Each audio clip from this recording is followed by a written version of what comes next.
music after Christmas. The other church that I play at on a regular basis is Episcopalian, and I found that out the hard way. I played some Christmas carols at the beginning of December once at a service, and boy, did I get in trouble. So ironically, they only allow one. You can play Christmas music, I think, the week before Christmas, and then for like up until January 6th, they continue to play. That's when they play all the Christmas carols. Yeah. But ironically, they allow one Christmas carol and one Christmas carol only before that in December, and it's this one.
Thank you, Kevin. Yeah,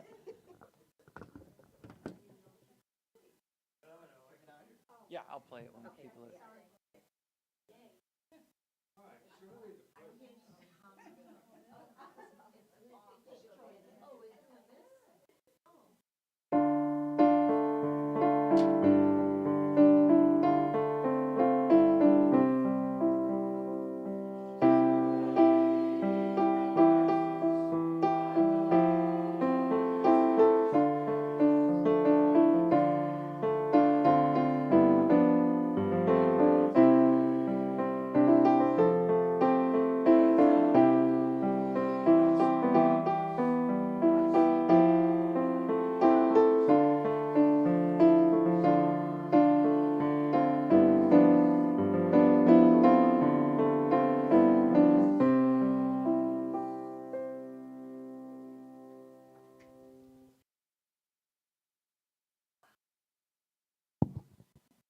Always nice to have a techie. First of all, I want to thank you, Kevin, for opening up our service this morning. Very spiritual in nature. I love the flute. Barbara is not here today, but I expect her back next week. Okay. Yes. It is a wonderful opening in terms of our gathering in a circle in which there is no leadership in a sense, and that we're all God's children, ready to worship God and thank God for all of the blessings that we have. I'd like to welcome all of you, and also the listeners and watchers. Due to technology, you are joining us today, and I hope that you gain some spiritual understanding as a result of that. And more importantly, love to see you in person at some point. Those of you who are looking and watching us, we appreciate that, but there's nothing like being in person. Please silence your cell phones if you have cell phones that need silencing. And we are going to start our formal worshiping with a reading of the Daily Word. I know the Daily Word exists in my home in that we subscribe to the Daily Word, and it's something that my wife and I together read in the morning. Today's Daily Word is about prayer. Prayer is a very powerful tool in our lives. It can comfort us, it can comfort others. And so let's read the Daily Word for today. Prayer can be prayer for others. In prayer, I know the truth about others. I feel honored when someone asks for my support in prayer. My heart and mind join with theirs as I hold thoughts that affirm the truth of them and their divinity. I pray that they know they are created in the image of God, that the qualities of life, love, and wisdom are part of their spiritual heritage. As I pray, I see their divine qualities expressing. I envision divine life flowing through them and divine love comforting them and harmonizing their relationships. I see them whole and well, loved and loving, prosperous and secure. As I pray, I focus on the spiritual truth and trust that the divine presence is the answer to every prayer. What should I do then? I will pray with the Spirit, but I will pray with the mind also. I will sing praise with the Spirit, but I will sing praise with the mind also. And that reading comes from 1 Corinthians chapter 14, verse 15. Pray for others. In prayer, I know the truth about others. It's so true that when we give prayer to other people, they're probably listening.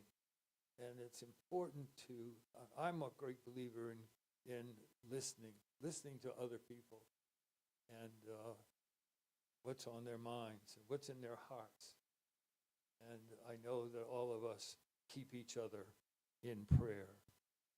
And we have a mission statement, and I'd like us all to read it as it appears momentarily. It's important to have a mission statement, really. It gives us purpose. It gives us something to look forward to. It gives us something to lean on, and when we sometimes have doubts about things. So, the mission statement reads, as you read along with me, we are a loving, nurturing community dedicated to being a positive path to spiritual living, to awaken oneness with God within us all. We dedicate this year to activating the abundance and prosperity in our lives with gratitude, love, action, and connecting to the divine within us and the world around us. So important. It's not just about us. It's about those we meet on the street. those family members who cannot be here. So it's a great mission statement, that's for sure.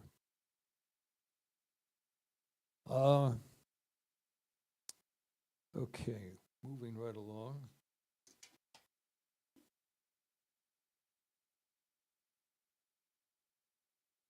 After our service today, we will share food and conversation. We call it fellowship, and all are welcome to stick around and to share. Share maybe something about the service that spoke to you today.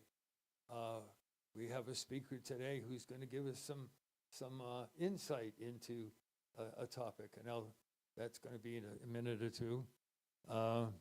But just remember that fellowship is part of God's way of us getting to know each other, accepting each other, and being there for each other.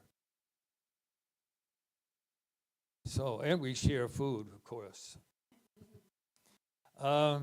We broadcast live on Facebook and on YouTube channel, our YouTube channel. Visit our webpage at www.unityoftheseacoast.org. Scroll down to the links for our live services or past services on YouTube or Facebook. That's something that's a great ministry also, is that we have an archive of past talks, services, etc. And you may have missed a service, and you can tune in and get something out of that. That may be just what you need for that week, even though it was different when you're here in person. To go back and hear some of the past services. We broadcast live on Facebook and our YouTube channel. Visit our webpage, okay. So scroll down to the links for our live services or past services on your YouTube or Facebook. There's also a button, this is an important one, in which invites you to donate. The blue button welcomes your support of the community outreach and is greatly appreciated. You know, our ministry can be broader as we donate to our purpose, our principles that are up on the wall. And I think that tithing can be a way of showing, one, that our faith, two, that we believe in what we're doing, and three, it's going to make a difference in other people's lives as we can continue to have our ministry and expand our ministry. And that's going to happen when we donate and a calling in our hearts to reach out to more people and our community. Okay, moving right along. If you prefer to mail your donation, our mailing address is Unity of the Seacoast, McConnell Center, Suite 246, 61 Locust Street, Dover, New Hampshire, 03820. For events and details of other aspects of our ministry, please visit our Facebook and our website and meetup page.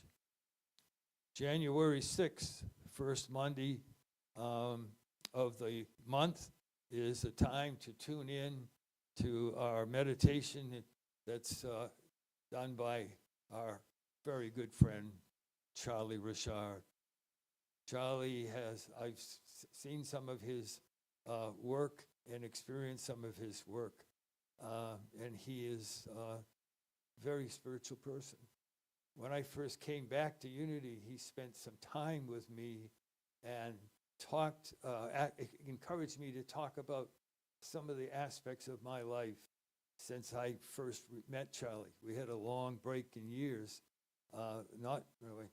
And Charlie's that kind of a person. He listens, he wants to know something about you, and he puts that into a spiritual meditation. So you might want to tune into that. Okay. On January 20th, Poets Corner is at Unity here at 6:30 p.m. So you want to mark that down. That's January 20th, Poets Corner, right here. Oh, at this time, we're going to stand, when I say so. No. All right. We're going to stand and we're going to put our hands in a prayer position. And there's a Sanskrit. Sanskrit actually comes from India, and it's a greeting. But it can also be an indication of the spiritual nature that you have, that you'd like to transmit to another person who is holding you in prayer. And the greeting is that we hold our hands in place and we look into their eyes and into their soul, into their really true, who they really are. So at this time, let's honor that tradition by namaste.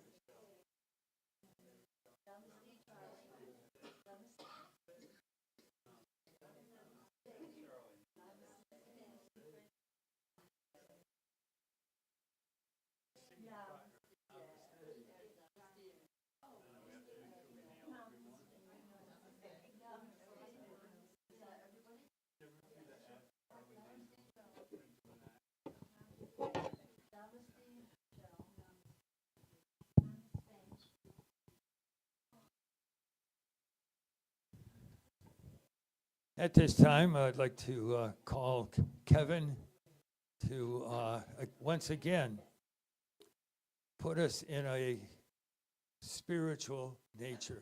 There's nothing more spiritual in my mind than music. Music is universal, no matter where you may be, in the middle of Africa or in the middle of South Korea or wherever. If there's music playing, you are invited to be in the presence of the Lord. Kevin, thank you so much.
Again, there's nothing like the essence of spirituality in various forms. We heard today our own voices as we started our service this morning. We're hearing Kevin, and it's now time to hear some more. The person who we are inviting up to speak to us today is, in my mind, a co-creator. It's one of those aspects. We are co-creators with God, creating our reality through the thoughts held in mind. Principle number 3.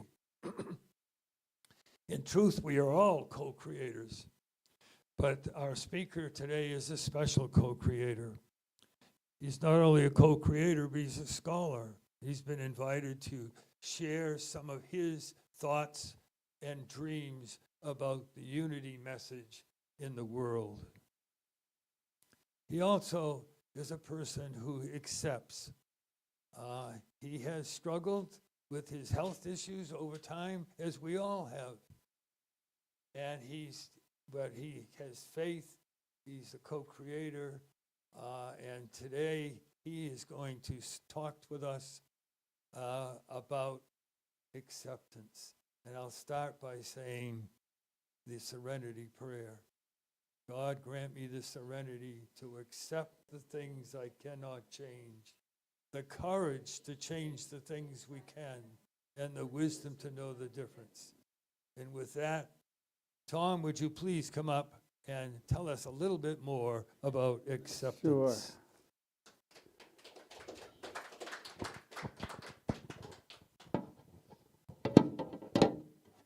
I love you, my friend. Love you as well. Thank you. It works out, because otherwise I wouldn't be here. So someone back there has a perfume that smells like orchids. It reminded me of when I would get off the plane in Hawaii and there'd be all the lay stands. So I really didn't want to come up forward. I'm going to sit again today. It's a rough day, to be honest. I'm not feeling 100%. And I'm an AFib again. I'll have to get that taken care of, which is not a big deal, but it just wipes me out so much. So I got to accept that.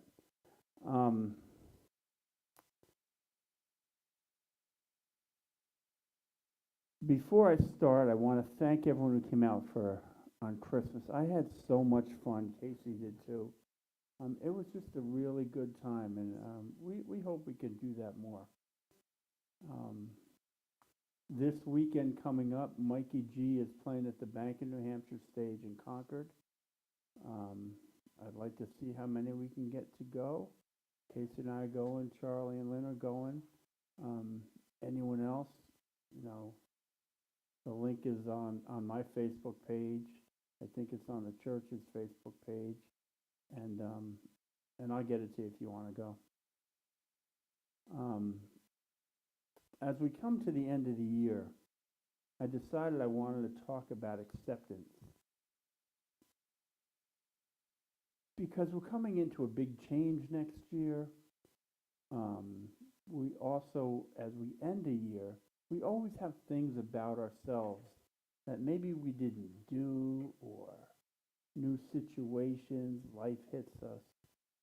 And I just, for me, it was something I felt I needed to talk about. Now, acceptance, it comes from the Latin word acceptos, meaning a unification of spirit. I just made that up. I have no idea where it comes from. But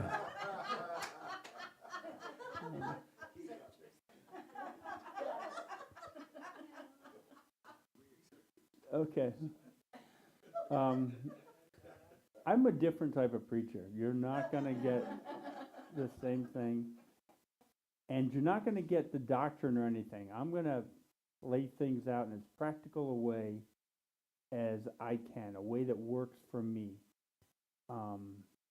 because it never made sense to have rules or be told how to understand stuff.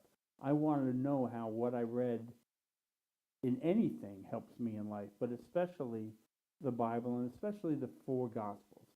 To me, that's the heart of what we learn, and that's where he's talking about how to live a life. Judge not, lest ye be judged. Love thy neighbor as thyself. Forgive us our trespasses as we forgive those who've trespassed against us. So much of what Jesus spoke about was finding a state of peace. To have a state of peace, we must have acceptance. And within those three verses, there is a state of acceptance. Acceptance is something that we look for in life and in situations, but also within ourselves. And we look for it in others, in the way that we feel about them and the way others feel about us. When I was 10, I moved from Nutley, New Jersey to Cape Cod. This meant a new school, having to fit in with new people and make friends. And making friends is easy and it's hard. We're not taught how to do it, but as kids, we just seem to do it. It almost seems easier as a kid than it does as an adult. You figure out a bond for whatever reason. I came to that situation with a bond. I happen to be a Red Sox fan, so to move into Red Sox country, I already had some kind of commonality, and that helped a lot. But there's more that goes on in that. You go back to who you are, to what you know. You know, at home, I had a base. I had my family. I saw my sister in the hallways. She was a familiar face. I had a comfortable place to go to at night. And I knew that others saw me in commonalities because we would listen to music together with my new friends. The Beatles, the Stones, Aerosmith. One of my friends, Jeff, the first thing we did when we met, he goes, "Oh, I have the new Hot Rocks album from the Rolling Stones." We went to his house, and that was how we bonded. I had there were 5 kids in my family, so we had a pretty good album collection. So people wound up over our house just to hang out and listen to music. But more than that, I was confident in who I was on the inside. And oddly enough, and this is for the longest time in my life, I was more comfortable around strangers than I was around people I knew, because strangers had no expectations of me. I didn't have to feel if I fit in or not because it didn't matter.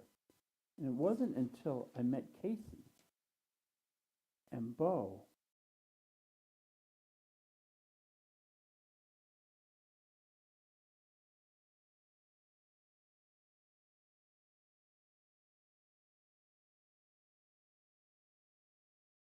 level in someone.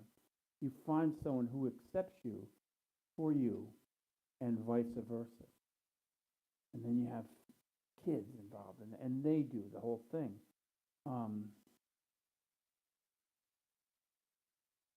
And then as life goes on, I got accepted here. I mean, you guys treat me great.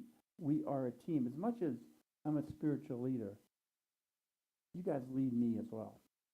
We are accepting of each other. And it's because we have qualities and commonalities that allow us to meet each other on a certain level and to be accepted. You know, maybe as we get older, that gets harder for some because we don't have the similar situations, social situations that we had when we were young. So we have to seek them out. You guys have knitting groups. There's grandparents raising children groups. There's running groups, all these types of groups out there. But we, as an older adult, have to seek them out. That was part of why I started playing guitar, so I can go out and play. You don't get these opportunities to hang out with your friends and play like you did when you were a kid. It was expected. Guitar gives me that outlet. And the funny thing about that is it teaches me acceptance of myself. I have very strict limitations when I play. I'm not the hummingbird going up and down that. I'm just not. I'm very deliberate. I'm thinking about it, and I'm thinking about when I sing. And no big deal. I still, out of that, I get to play in front of people. That was the goal. I've achieved that goal many times, so I can accept my limitations, but it doesn't make me rest there. I always work at it. Recognizing the things that you need to accept allows you to work through them, to get stronger, to build the bond, to find the commonalities. You will find things that you need to accept in life that you never would have thought of. The way people treat each other, different cultures, different foods, the way people love each other or don't. You have to step back and realize that by accepting these things, I'm letting go, and I'm not letting those situations take any of my power, any of my control. Love thy neighbor as thyself is the ultimate in acceptance, because it implies that you love yourself, and I really hope you do. And if you don't, I love you. So love yourself as much as I love you. If not, love yourselves more. This or something better. But that implies that you have to accept everyone. And when you don't accept people or situations, it's like you're holding a mirror up to yourself about what you don't like about yourself. I would never walk around in those clothes. Well, that person walked out of the house happy. Why don't you want to be happy? I would never drive that type of car. I want an upscale car. That person is happy as can be. I always get bothered, and you've heard me talk about this, when those Walmart photos go around and they're picking on people who are wearing just what we would consider just the strangest outfits.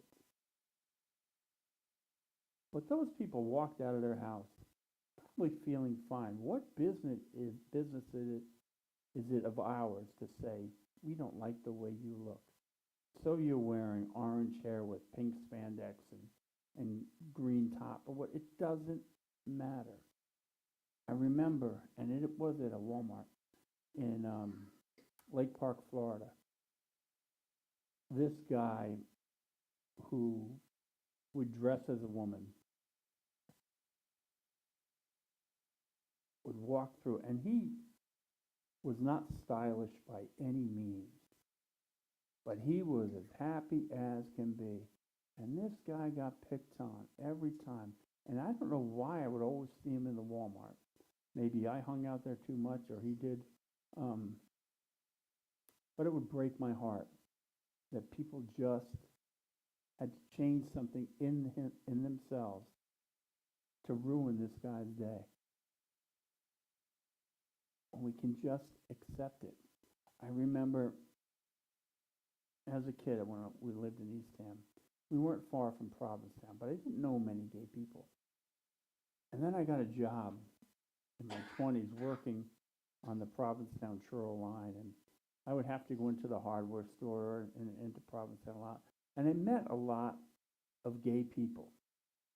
Many I had no idea were gay till they told me. You know, you expect a certain flamboyance, for lack of a better word. But these are people just living their lives. And this couple, they had worked for us. They used to take me clothes shopping. And because I had no taste, it was jeans, a t-shirt, and pretty much what I worked in that day was what I was wearing out that night. And they were such great people. Another guy who worked at the hardware store would call me up when someone came in and couldn't solve an issue. He goes, I know someone who will solve it. And when my kidneys first started failing, they were the first ones to show up at the hospital to make sure I was okay, to check in, to make sure I had food. And you realize the commonality. I had no business, and not that I did, but I had no business judging anyone's lifestyle.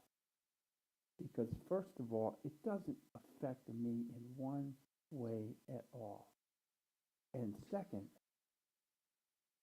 if I believe and love thy neighbor as thyself, if I believe that I'm the best person I can be, then I have to accept others at face value, being the best that they can be. And it's impacted my life. We have a brother-in-law who is gay, and I think got a couple actually now I think about it. And they're the sweetest people. Last year when I was in the hospital, nobody asked. They would drive up from Nashua and cut our lawns in case they'd come home from the hospital and our lawns were cut. Make sure, if she needed to go out, you can go out and hang with them. And so she wasn't being overwhelmed by it. And the reason that matters is because we are all human. We are all just trying to get to the next day and make it better for each and every one of us. And that, that is one type of acceptance. We're going into a new administration, which is a big change from the old one. And I'm not going to get political here, but that's going to require a way of acceptance on our part. You may get hit by a bill or a medical issue or something in your life, a death, an illness. That takes acceptance. And in all these things, you need to recognize that it takes acceptance, but you need to recognize the emotions that it builds up within you, because you can't solve these things until you recognize why you're feeling this way about it. Some things you can do something about, some things you need to do something about, and some things you just don't. They're not personal, they're just going to be. You make a plan. There's that line, don't worry about tomorrow, tomorrow will take care of itself. What that line is telling you is make a plan for today, trust in the plan, and don't worry about it. If you keep worrying about it, it's robbing you of a today moment. You're not accepting your faith in the plan. You're not accepting the situation, and some you don't want to accept. When I was losing my mother, man, I did not want to accept that. But I did. And when that happened, I was able to start building this new relationship with her. She comes to me in so many situations. Same thing with my brother. When I get ill, I did not want to accept that. Each time I get hit with a blow, I don't want to accept that. But what I have is this history of knowing that I can accept it. I can accept anything in life because I'm not going to let anything in life rob me of a today moment. And these today moments, they're just wonderful. Even my worst day is still pretty darn good. This morning I got up, wiped out, debating whether we're going to come in or not. Casey made really delicious American or macaroni and cheese. And the reason I say really delicious is because she had made 2 pans. One pan made it. So it was a good morning. But those are the things you do in life. You take those moments to enjoy it. I could have sat home and just thought, too bad, I'm going to lay down. But I'm here, I'm smiling. I'm in the back, I'm thinking, that smells beautiful. I'm listening to Kevin play. We get this. so much of what I teach you is about living in the moment, being proud of who you are. You need to accept yourself in every moment. If there's something that you don't like about yourself and you need to change it, change it. And you can feel that change within you. And let the past go. But be proud of who you are. Be proud of being different. I talk about that a lot because that is so important. Life is every single thing that we get to do in every moment. Most of the moments are the small things, but they're enjoyable. And we get to do that by recognizing the emotions that are necessary emotions. And when we recognize we're feeling something, feeling a certain way about something, step back and look at that emotion. Let it do its job. Each one, even if you don't like the emotion, has a job to do.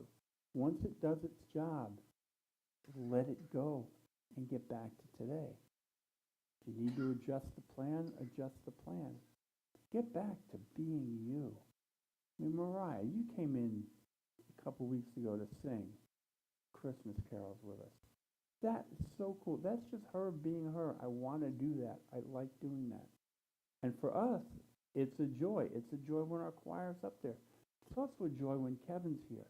Barbara takes some time, and we get this moment that we get to hear something so unique and talented. And it's just, and the times that you explain it, we're getting a gift from you by you being you. We each have those things about us that make us unique. So accept it. So the year comes to an end. You reflect on the year and you go, oh, I planned this, I planned that. That matters. Be happy with you. All the things that you do throughout each year, when the year comes to an end and you didn't get those things done, still equates to your life. You're still making memories for yourself and for those around you. And the more that you are accepting of everything in life, the more you get to build these most beautiful memories. I think I told you last week, I don't like snow. I can never understand why ice falls from the sky. But then I pulled out on my road, and it's just hanging on the branches, and the whole, it's a dirt road, so it's tight and covered, and it just, no one's come out and messed it up. And I was, yeah, it was just beautiful. And we get these moments. I remember one day sitting in my dialysis chair in my office when I was trying to home, and looking out the window, and it was just early spring, and I could see the buds just starting to pop. And like, I get to see that. That's so cool. And that's accepting the moments in life that build your life. Whatever it is, whoever you are, whatever you want out of life, don't be resistant. Don't give your power away to enjoy life. Accept life. And in others, love thy neighbors as thyself. Judge not, lest you be judged. And why judge? I mean, you're carrying around that certain weight of others, but they're not feeling it. They're not carrying it. You're carrying it. They're walking around as happy as can be. Life started out the way it did for you. All these things came about because of the way you've lived your life and your choices. It's all great. So that's kind of where I think I'm going to end this. We'll do a meditation song. So I'm not going to do a meditation. We have to leave fairly quickly. So we are going to do the prayers of the people and close out the ceremony after Kevin does the meditation song.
Kevin, thank you so much.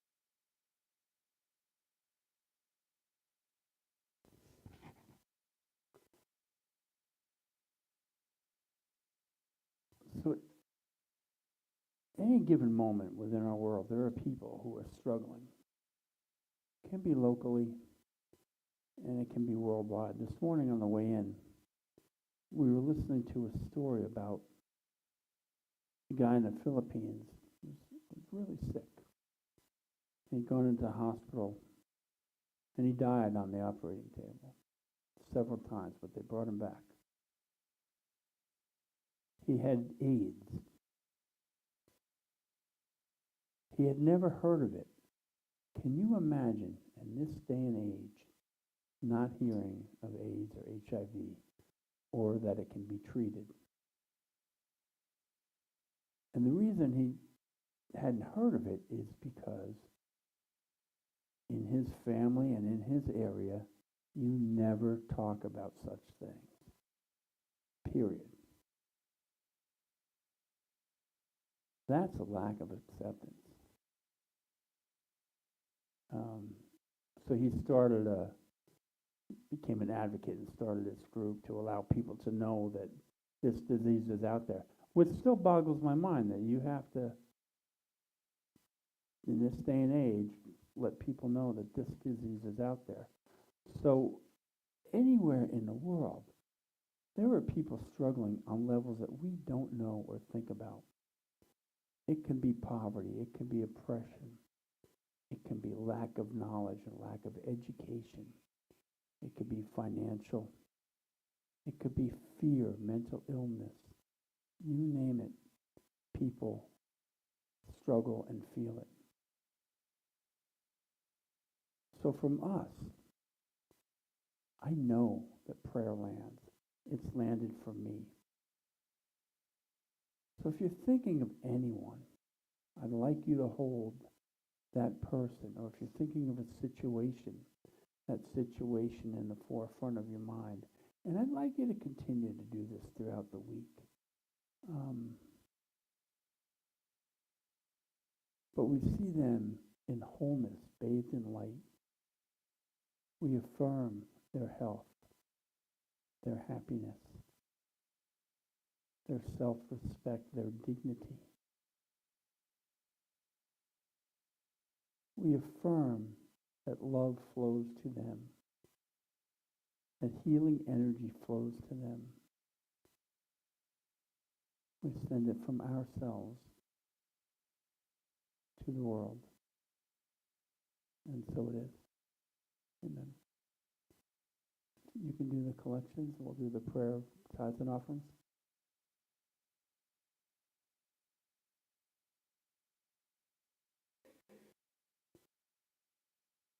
Yep.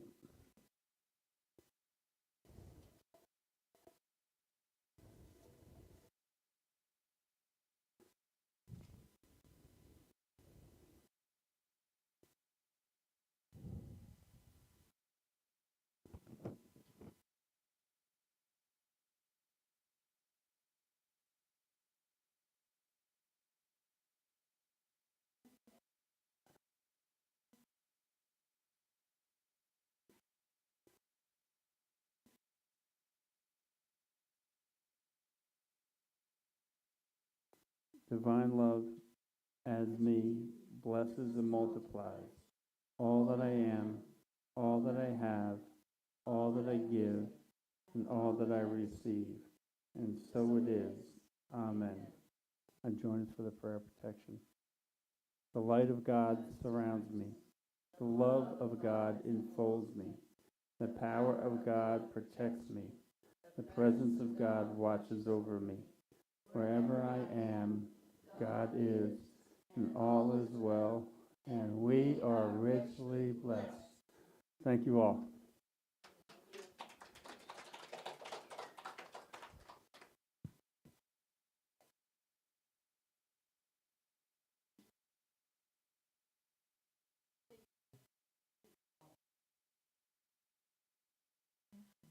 Time for some fellowship. The peace song.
We're done now.